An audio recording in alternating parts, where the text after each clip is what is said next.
오늘 설교의 성경 본문 제가 봉독하겠습니다. 마태복음 6장 19절부터 24절까지입니다. 거룩하신 하나님의 말씀입니다. 너희를 위하여 보물을 땅에 쌓아두지 말라.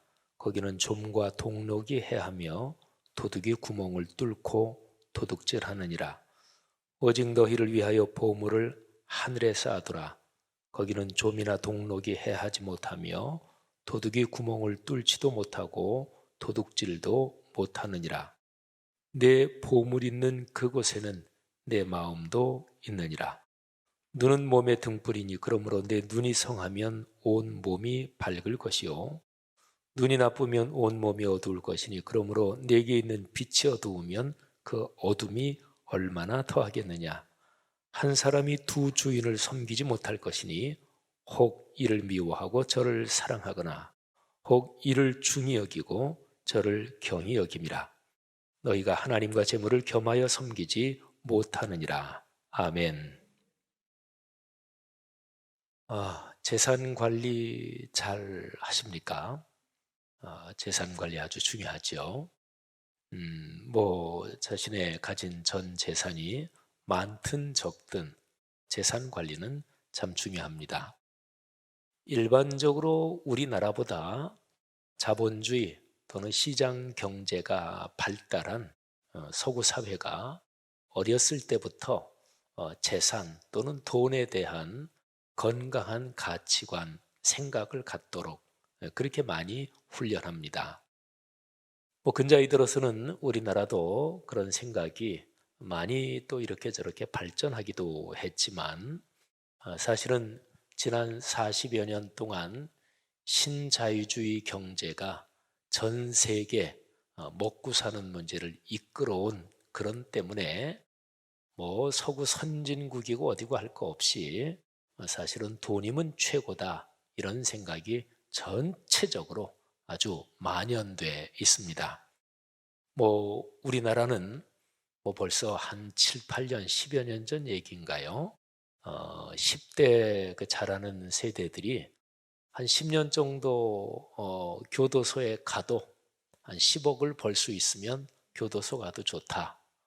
이런 퍼센테이지가 50%가 훨씬 넘고 한 10여 년 전인가요? 그 통계가 처음 나왔을 때 많은 사람들이 경악하고 그랬어요. 근데 그게 신자유주의가 전 세계적으로 한 40년 동안을 쫙 이끌어오고 전 세계 경제를 전부 다 경계를 허물고 세계 경제가 엄청 커졌잖아요.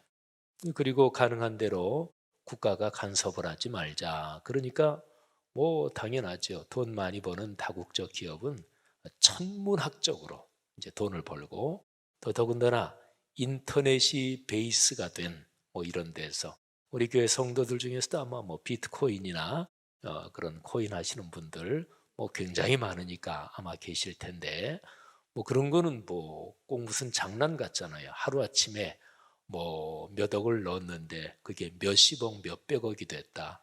현실로 그게 일어나기도 해요. 아무튼 참 재산 관리 사람이 살면서 먹고 사는 문제는 중요한데 그 가치관이 너무나 막 뒤틀려 있고 왜곡돼 있고 이런 상황입니다. 아무튼 이런 데서 재산 관리 잘 하고들 계십니까? 재산을 안전한 데 보관하고 또 효율적으로 잘 투자하는 것이 중요하죠. 스위스 은행들은 대표적인 안전재산 관리처입니다. 푸틴의 침공으로 우크라이나 전쟁 벌어지고 있는데 그런데 러시아 대부호들, 신흥 부호들지요. 올리가르히라고 이제 러시아 말인데 어쨌든 그런 사람들이나 또 전 세계 독재자들이나 또는 부정한 방법으로 돈을 번 사람들이 제일 선호하는 데가 스위스 은행들입니다. 아무튼 거기가 안전하다 그렇게 다들 생각하고 또 실제로 그렇게 작동돼 왔다고 그러지요. 요즘은 좀 달라지긴 했지만 여전히 그렇습니다. 마태복음 6장 19절 20절은 우리 그리스도인에게 굉장히 많이 알려진 구절 중에 하나입니다. 여기에는 말하자면 우리의 재산, 뭐 좀 더 광범위한 의미로 그거를 그리스도인은 이렇게 해야 된다, 이런 가르침이 나와 있습니다. 그런데 이제 성경 구절 중에서 굉장히 유명한 구절인데 그게 틀리게 해석하는 건 아닌데 그런데 정확하게 성경적으로 보면 아유, 잠깐 옆으로 한 걸음만 가면 그거는 틀린 건데 뭐 이렇게 해석되는 구절들이 성경에 여러 군데 있습니다. 근데 그런 것 중에서 아주 대표적인 것이 마태복음 6장 19절, 20절입니다. 이 구절은 굉장히 좁게 해석들을 합니다. 한국 교회에서 약간 위험한 거죠. 또는 거기에서 한 발자국 옆으로 나가서 아주 자의적으로, 뭐 자의적이란 뜻이 자기 멋대로 그런 뜻이죠. 자의적으로 해석되기도 하는 그런 대표적인 구절 중 하나입니다. 여기에 보면 너희 재물 너희 보물을 하늘에 쌓아두라, 이런 구절이죠. 뭐 유명하잖아요. 그런데 이거를 보통은 헌금해라, 이런 걸로 해석합니다. 그거는 맞기도 하고 틀리기도 합니다. 자, 먼저 맞다고 하는 것은 헌금해라, 그래서 하나님의 일을 위해서 드리라, 이 뜻이라면 그거는 맞습니다, 일단은. 그런데 그게 아니고 교회 재정이 좀 부족해요. 그래서 목회자가 또는 뭐 장로님들도 실질적으로 교회 재정 관리나 또 여러 가지 일을 같이 짐지고 끌어가시는 직책이니까, 하여튼 목회자나 장로님들이 교회 재정이 부족하니까 교회 재정을 좀 늘려야 되겠다, 그래서 성도들에게 보물을 하늘에 쌓아두라, 이거는 하나님의 교회 헌금하라는 것이다, 이렇게 해석하면 그것은 틀립니다. 그러니까 성경 말씀을 자의적으로 해석해서 이용해 먹는 거지요. 자, 그러면 보물을 땅에 쌓는 것 그리고 하늘에 쌓는 것, 이거는 이 성경 말씀에서 정확하게 무엇을 의미하는 것일까요? 성경을 해석할 때 기본적인 원칙 중에 하나가 뒤에 나오는 본문이 앞에 나오는 본문을 해석한다 하는 것입니다. 그러니까 뭐 마태복음 5장, 6장, 7장 쭉 이어지는데 오늘 설교 본문이 6장 19절부터 24절이잖아요. 그러면 그 앞에 나오는 본문, 그 내용, 그거를 이 뒤에 나오는 본문이 그거를 해석해주고, 또는 거꾸로도 마찬가지입니다. 그러니까 이 얘기는 성경을 읽을 때는 늘 앞뒤 문맥을 연관해서 해석해야 한다, 뭐 이런 뜻이죠. 근데 이거는 성경만이 아니지요, 그죠? 어떤 사람이 하는 얘기를 이렇게 들을 때 그 사람이 하는 얘기를 앞에 얘기, 뒤에 얘기, 좀 앞뒤 문맥을 쭉 해서 들어야 될 거 아니겠어요? 근데 그러지 않고 그냥 뚝 잘라서 들으면 오해합니다. 말도 그렇고 또 글도 그런 거죠. 어떨 때 사람 중에는 일부러 알면서도 비틀어서 곡해하는 경우도 인간 살아가는 세상에는 많습니다. 대표적인 것이 정치인들이 그렇게 하잖아요. 또 언론들이 자기가 원하는 쪽으로 아예 비틀기 위해서 일부러 앞뒤 문맥 다 잘라버리고 뭐 하나만 부각하잖아요. 거기에서 싸움이 나지요. 사람 사이에 오해가 커집니다. 또 편이 갈라져 있을 때는 어느 정도는 알아요. 이제 우리 편이 하는 얘기를 저거 일부만 가지고 그냥 그렇게 강조하는 거지, 알면서도 뭐 같은 편이니까 저쪽하고 사이가 안 좋으니까.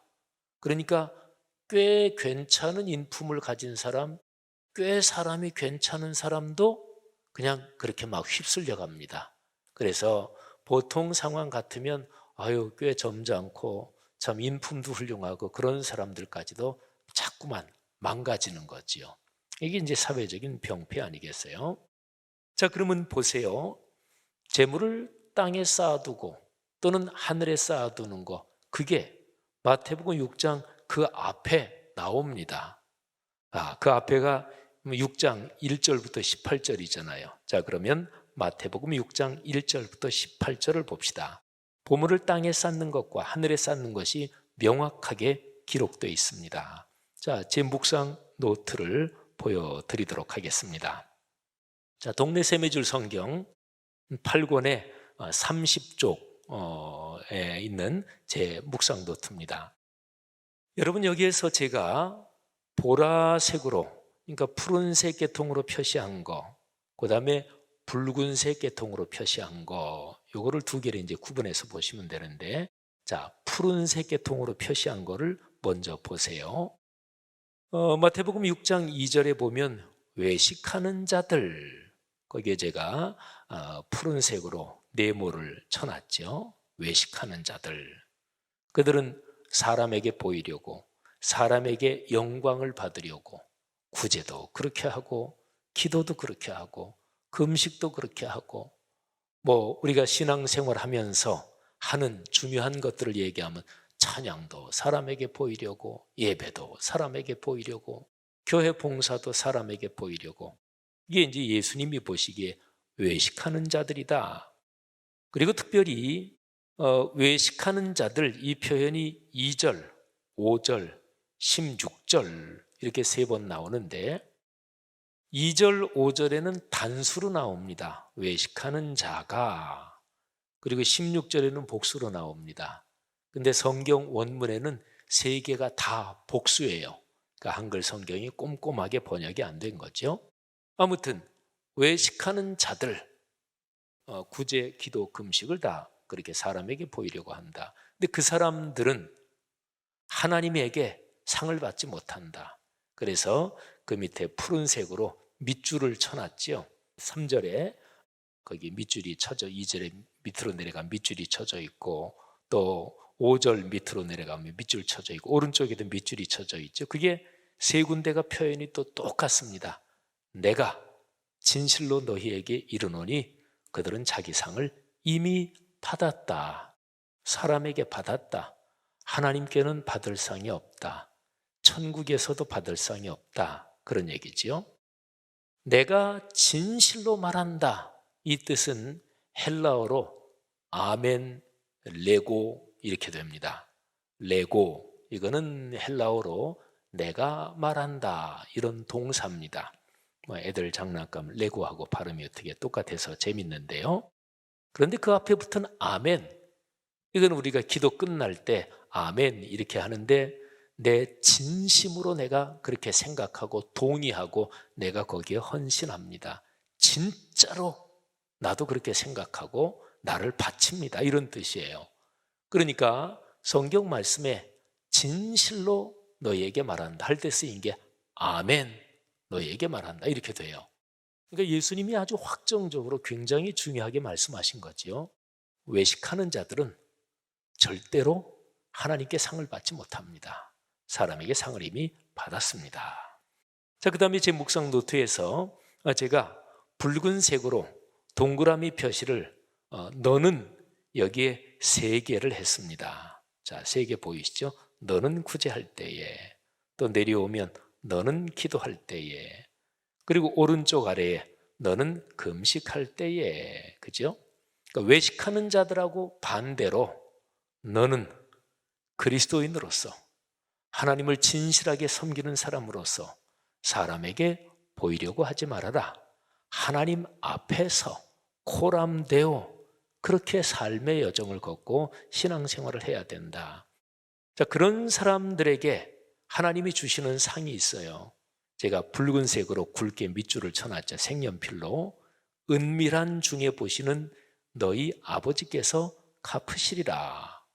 이것도 3번 똑같은 표현이 나오지요. 은밀한 중에 보시는 내 아버지께서 갚으신다. 그런데요, 헬라어 원문에는 너는 이라는 말이 있잖아요. 3번 나오는 거. 그거를 좀 더 정확하게 번역하면 그러나, 너는, 그러나 이 말을 넣는 것이 헬라어 원문을 훨씬 더 잘 살리는 것입니다. 헬라어 원문에 너는 하는 단어가 수 이렇게 돼요. 그리고 그러나 이건 헬라어로 데라는 단어인데, 이 세 군데가 똑같이 수, 대 이렇게 되어 있어요. 그러니까 외식하는 자들을 쭉 얘기하고 그 사람들 자기 상 다 받았다. 하나님 앞에서 하늘나라 상급은 절대로 못 받는다. 진짜로 너희에게 말한다. 이렇게 말씀하신 거니까. 그러나 너는 사람에게 보이려고 하지 말고 하나님 앞에서, 기도도 하나님 앞에서 하는 것이고 찬양도 구제도 금식도 교회 봉사도 삶의 여정 자체가 하나님 앞에서 살아가는 거다. 그럴 때 은밀한 중에 보시는 네 아버지께서 갚으신다. 사랑하시는 여러분, 은밀한 중에 보시는 하나님 아버지께서 여러분에게 상을 주시고 넉넉하게 채워주시기를 주의 이름으로 축복합니다. 자, 그러면 보세요. 재물을 땅에 쌓아두는 거, 하늘에 쌓아두는 게 뭔가요? 제가 지금 설명드린 이거예요. 그러니까 재물을 땅에 쌓아두는 거는 사람에게 보이려고 뭐를 하는 거는 그게 재물을 다 땅에 쌓아두는 거예요. 교회 헌금하는 것도 내가 사람에게 보이려고 한다. 신앙이 좋은 분이 예수 처음 믿고 신앙생활을 쭉 하면서 11조 해야 되는구나, 11조 하고 지금 이제 헌금 얘기를 하니까 감사헌금도 하고, 근데 열심히 잘 하다가 어느 교회든지 신앙생활을 오래 했는데 신앙이 성장은 안 되고 이렇게 인간관계에서 이렇게 눈치 보면서 자기 체면 생각하는 신앙인이 어느 교회나 다 있습니다. 근데 어떻게 그런 사람들하고 좀 어떻게 친하게 됐는데 가만히 눈치를 보니까 정확하게 11조를 안 해. 체면치레로 이렇게 하고, 어휴, 내가 괜히 바보짓 했구나. 그러면서 그런데 물드는 거예요. 또 청년 때 교회학교 교사를 열심히 하고 뭐 자기 직장 생활하면서 월급 받는 거 주머니 돈 털어서 애들 떡볶이도 사주고 주일학교 교사하면서 막 그러던 청년이 신학교 일단 가고 교회에서 사례를 받기 시작하면서 물질에 대해서 갑자기 꽉 인색해지는 경우가 있어요. 우리 목회자는 교회에서 사례를 받잖아요. 성도들이 헌금한 거에서. 그런데 여기서 사례 받는 거나 직장 생활에서 받는 거나 어쨌든 내가 사례를 받는 거죠. 그런데 물질에 대한 것이 이렇게 왜곡될 경우가 사실은 굉장히 많습니다. 그러니까 어떤 것이든지 사람이 보이려고 하는 거는 교회 헌금하는 거나 사회 어떤 데 지출하는 거나 다 땅에 쌓아두는 거예요. 그러니까 헌금만이 아닙니다. 뭐 여기 어떤 거를 봉사하는 거, 이것도 마찬가지입니다. 그러니까 재물을 땅에 쌓아둔다, 이거를 헌금하는 거, 뭐 좁게 해석하는 거, 이거는 마태복음의 문맥에서 잘못된 거죠. 그건 잘못 해석하는 거죠. 그러면 하늘에 쌓아두는 건 뭐냐? 뭐 앞에 있는 거 그거예요. 사람에게 보이려고 하는 게 아니고 기도, 구제, 금식 또는 봉사 또는 직장생활, 사회생활 어떤 거든지 나는 하나님 앞에서 살아간다. 태도, 자세, 우리말 단어에서 태도, 자세, 이거는 사람 마음의 근본적인 어떤 상태를 말하는 거거든요. 그러니까 태도와 자세가 하나님 앞에서 살아간다, 이런 게 잘 정착이 돼 있는 사람은 돈을, 물질을 쓰는 거나 마음과 시간을 쓰는 거나 이게 재물을 하늘에 쌓아놓는 게 되는 거예요. 자, 명확하죠? 마태복음의 흐름에서. 그러니까 재물을 땅에 쌓아두는 거, 하늘에 쌓아두는 거, 이거는 꼭 돈 문제만이 아니고 우리가 살아가면서 시간이나 내 건강을 가지고 어디 봉사하는 거나 모두를 다 포괄하는 거고, 교회 봉사하고 교회 헌금하는 것만이 아니라 가정, 사회적인 지출 모든 거를 다 포괄하는 것입니다. 자, 사랑하시는 여러분, 예수님이 이 말씀을 하시면서 근데 아주 중요한 얘기를 하십니다. 예수님은 이 얘기를 쭉 하시는데 예수님이 말씀하시는 대상, 이 대상을 처음에는 너희 이렇게 얘기하다가 그 다음엔 또 바꾸십니다. 자, 한번 볼까요? 대상을 가리키는 예수님의 표현이 변화하는데 그거를 주목해야 돼요. 19, 20절에서 예수님은 너희라고 말씀을 하십니다. 제 묵상 노트 일부를 보여드리는데, 자, 19절 너희는 너희를 위하여, 우리 한글 성경에는 너희를 위하여 뭐 이렇게 나와 있죠. 근데 헬라어 원문을 잘 보면 너희를 한 번 더 써주는 게 좋습니다. 그러니까 19절, 20절에는 너희는 너희를 위하여 뭐 재물을 땅에 쌓아두지 말라. 20절 오직 너희는 너희를 위하여 재물을 하늘에 쌓아두지 말라. 자, 19절, 20절에서는 예수님이 말씀하시면서 너희는 이게 복수잖아요. 그죠? 여러 사람한테 그렇게 말씀하십니다. 자, 그런데 그 다음에 이제 21, 23절에서 예수님은 너라고 개인을 지칭하면서 단수로 말씀하십니다. 한번 볼까요? 제 묵상 노트 또 보여드리겠습니다. 21절에 내 보물이 있는 그곳에는 내 마음도 있느니라. 정확하게 너하고 단수로 지칭을 하죠. 그 다음에 22절하고 23절 전반부 거기도 보면 눈은 몸의 등불이다. 그러므로 내 눈이 성하면 내 온몸이 밝을 것이요 내 눈이 나쁘면 내 온몸이 어두울 것이니 이렇게 말씀하고 있습니다. 그런데 여기 22절, 23절도 제가 지난 주일하고 오늘 이 설교 본문 때문에 제가 헬라어 성경을 붙잡고 무지무지하게 씨름했습니다. 근데 자꾸 봐도 자꾸 나오는 거예요. 그래서 아주 눈에 불을 켜고 하나하나 단어 하나를 봤는데 보면서 깨달은 게 여기 6장에서 그리고 특히 오늘 본문에서 예수님께서 너희, 너 이런 변화가 무지무지하게 중요한 뜻을 담고 있다는 것을 깨달았습니다. 그래서 22절하고 23절 전반부에 우리 한글 성경에는 이렇게 나와 있어요. 내 눈이 성하면 온몸이 밝다. 눈이 나쁘면 온몸이 어둡다. 근데 내라는 말이 한 번만 나오거든요. 근데 헬라어 성경 보니까 아니에요. 이게 정확하게 반복해서 나와야 헬라어 성경의 문맥, 뉘앙스가 잘 드러나요. 그래서 제 묵상 노트에 있는 대로 그러므로 내 눈이 성하면 내 온몸이 밝을 것이요 내 눈이 나쁘면 내 온몸이 어두울 것이니. 자, 보세요 여러분. 예수님께서 눈을 얘기하시잖아요. 근데 이 눈이 탐욕으로, 욕심으로, 그리고 눈이 쾌락으로 그런 거를 쫓는 눈, 이게 이제 눈이 나쁘다 그런 것입니다.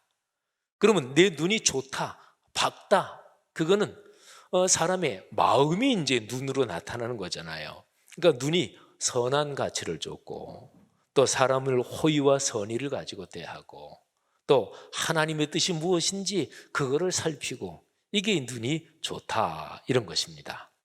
자, 그럼 보세요. 제가 지금 말씀드린 것처럼 19, 20절에서 너희 이러다가 예수님이 너 한번 상상해 보세요. 산상설교를 많은 사람이 듣고 있잖아요. 근데 예수님이 쭉 가르치면서 너희는 이렇게 하다가 너는 이렇게 말씀하세요. 그때 예수님은 쭉 가르치시다가 어떤 한 사람을 이렇게 지목하셨을까요? 베드로가 수제자니까 베드로한테 베드로야 너는 이렇게 지목하셨을까요? 아니면 오늘 강유, 강희, 또 새힘이, 새영이, 내 어린이가 찬양을 했는데 예수님 말씀을 쭉 듣는데 거기 어린이들도 있었을 거예요. 예수님 얘기는 쉬웠으니까. 근데 예수님이 어린이 중 누구 하나한테 너는 그렇게 사람에게 보이려고 그런 가치관을 가지고 살면 안 된다 이렇게 말씀을 하셨던 걸까요? 아무튼 어쨌든지 좋습니다. 자, 그런데요 예수님께서 누구에게 말씀하시느냐 이 대상을 지칭하시는데 이 가르침을 받는 대상을 한 번 더 변경하십니다. 자, 한번 보십시오. 자, 예수님께서 너희, 너 그러니까 많은 사람에게 얘기하다가 한 사람 말씀을 순종하고 순명할 바로 그 사람에게 말씀하시는 거죠. 그리고 여기에 나오는 너라는 예수님의 이 말씀을 바로 들으면서 아, 이게 나를 가리키는 말씀이구나 이렇게 듣는 사람은 복이 있습니다. 이게 바로 은혜를 받는다 이런 뜻입니다. 자, 그러면 그 전체를 한번 묵상한 노트를 한번 보겠습니다. 자, 19절, 20절 너희, 제가 그 난 외에 너희 하고서 19, 20 써놨죠. 그 다음에 이게 21절, 23절에서는 너 이렇게 바뀝니다. 그리고 또 마지막에 24절에서는 한 번 다시 너희 이렇게 바뀝니다. 자, 그럼 여러분 생각해 보세요. 이 세 번째 너희는 무엇일까요? 자, 처음에는 너희, 많은 사람에게 산상설교하면서 말씀하시다가 그 다음에는 그 말씀을 내가 지켜야 된다. 야, 오늘 우리가 좋은 거 배웠어. 아유, 오늘 우리 예수님 말씀 참 잘 들었지? 그렇게 할 게 아니다. 바로 내가 지켜야 된다. 예수님이 선한 사마리아 사람 비유 말씀하실 때도 쭉 말씀하시고 나서 그 율법 교사한테 너도 네가 가서 이와 같이 해라, 이렇게 말씀하시잖아요. 예수님의 가르침을, 성경 말씀을 나에게 말씀하시는 걸로 듣지 않으면 변화는 시작도 되지 않습니다. 그리고 우리 마음속에요, 아이들이, 조그만 갓난 아이도 아주 영악해서 엄마를 자기가 이렇게 장악을 하죠. 막 안아주지 않으면 막 울고 그래요. 그럼 엄마가 안아줘요. 그럼 아기가 본능적으로 내가 엄마랑 적어도 아이고 한 중학교 2학년 될 때까지는 엄마 그 슬하에서 자라야 될 텐데 미리 기선을 제압해야지. 갓난애가 그러지 않겠죠. 근데 본능적으로 갓난애는 엄마를 이깁니다. 그런데 이와 비슷한 게 영적으로도 일어납니다. 그러니까 신앙생활을 할 때 말씀이 이렇게 다가가지 않도록 죄악된 옛사람인 나는 그거를 본능적으로 알게 모르게 피합니다. 아유, 그래, 우리 교회가 그렇게 바뀌어야 돼. 근데 이 생각은 안 하고, 아예 맞아, 요즘 그리스도인들이 참 이런 말씀을 좀 잘 귀담아 들어야 되는데, 근데 사실은 자기가 들어야 될 얘기예요. 또는 그래, 우리가 이렇게 바뀌어야지. 근데 우리라고 하지 말고 내가 이렇게 바뀌어야지. 이 훈련이 안 되면 절대로 그 그리스도인은 하나님의 말씀으로 깊어지지 않습니다. 그러니까 여기에서 시작해서, 근데 이제 거기에서 끝나지 말고 우리 교회, 우리 사회, 한반도, 동아시아, 오늘의 세계, 이런 것까지 이제 넓어가요. 근데 시작은 바로 바로 여기인 거죠. 사랑하신 여러분, 오늘 설교의 제목이 그겁니다. 나의 주인이 누구인가? 예수님께서 24절 맨 마지막에서 그렇게 말씀하시잖아요. 너희가 두 주인을 섬기지 못한다. 두 주인은 예수님이 정확히 말씀하세요. 하나는 하나님, 또 하나는 재물. 근데 이 재물은요, 사람이 신경 쓰는 것 중에서 가장 민감한 한 두세 가지 중에 하나예요. 그 나머지 두 가지를 얘기하란다면 자기 아들, 딸, 손녀, 손자, 자기 혈통, 또 하나는 자기 체면, 명예, 자존심. 그러니까 인간은 누구나 다 마찬가지예요. 내 돈, 내 아이들, 손자, 그리고 자존심, 요거 세 개 건드리면 가만히 있는 사람 아무도 없어요. 누구랑 싸우기를 원하세요? 싸우는 방법 가르쳐드려요? 요 세 개 긁으시면 돼요. 그러니까 예수 믿는 사람은, 그리고 기본적으로 사람이 예의가 있다, 품위가 있다, 교양이 있는 사람은 이 세 개는 건드리지 않는 거예요. 이 세 개를 건드리고 무슨 일을 할 때도 그저 생각 없이 무슨 얘기하는데 남의 아이, 아들, 딸, 손녀, 손자, 말하자면 혈통에 대한 거, 또는 남의 자존심, 그리고 남의 무슨 돈 문제, 이거 그냥 생각 없이 쉽게 얘기하는 사람은 인품 훈련이 안 된 사람이에요.